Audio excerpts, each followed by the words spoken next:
வணக்கம் குட்டீஸ். இன்று நாம் ஒரு சிறிய எறும்பு எப்படி பெரிய பிரச்சனையை வெற்றி கொண்டது என்ற ஒரு அருமையான கதையை பார்க்க போகிறோம். பழக்கால காலத்தில் சிறிய எறும்பு வாழ்ந்துள்ளது.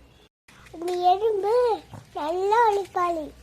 தினமும் காலையில் எழுந்தவுடன் உணவு தேடி வெளியே செல்வது அதன் பழக்கம். ஒரு நாள் வழக்கம் போல் அந்த எறும்பு உணவு தேடி நடந்து கொண்டிருந்தது.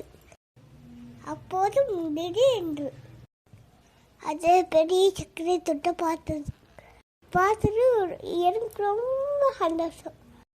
இது கிடைச்சா எனக்கு இது கிடைச்சா ரொம்ப நாளைக்கு உணவு பிரச்சனையே இல்லை என்னன்னு நினைத்தது. உடனே அந்த சக்கரையை தூக்க பார்த்துச்சு. ஆனால் அந்த சக்கரை ரொம்ப பெருசாக இருந்துச்சு. எறும்பு ஒரு முறை முயற்சி செய்தது, இந்த முறை முயற்சி செய்தது, பல முறை முயற்சி செய்தது. ஆனால் அதை தனியாக தூக்க முடியவில்லை. அது மிகவும் சோர்ந்து போனது. அப்போது கல்லு விளக்குறது சோகமாக யோசிச்சது. நான் இவ்வளோ முயற்சி செஞ்சு ஏன் நாள் தூக்க முடியல என்று நினைத்தது. அப்போது எறும்பு மனசுல ஒரு நல்ல யோசனை வந்துச்சு. நான் தனியாக தூக்க முடியல, நான் நம்மளோடு சேர்ந்து தூக்கினால் நிச்சயம் முடியும் என்றது முடிவு செய்தது.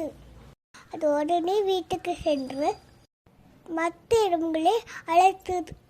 நண்பர்களே, பெரிய சக்கரை துண்டை கண்டுபிடித்தேன், ஆனால் அதை தனியாக தூக்க முடியவில்லை. நம்ம எல்லாரும் ஒன்று சேர்ந்து முயற்சி செய்தால் அதை இங்கு கொண்டு வரலாம் என்றது. அனைத்து எறும்புகளும் மகிழ்ச்சியாக ஒப்புக்கொண்ட. அவர்கள் எல்லாரும் ஒன்று சேர்ந்த அந்த இடத்துக்கு சென்றனர். எல்லாரும் ஒன்று சேர்ந்து பெரிய சக்கரை துண்டை தூக்கின. அடடா, இந்த சக்கரையை தூக்கப்பட்டது. எல்லா எறும்புகளும் சந்தோஷமா வீட்டுக்கு சக்கரை துண்டை எடுத்து போச்சு. அது எறும்பு ஒரு பாடம் கற்றுக்கொண்டது. தனியாக முயற்சி செய்தால் மேலே முடியாது, நம்மளோட சேர்ந்து செய்தால் உபகமான முடியும். அந்த நாள் முதல் அந்த எறும்பு நம்மளோட சேர்ந்தே வேலை செய்தது. மிகவும் சந்தோஷமாக வாழ்ந்தது.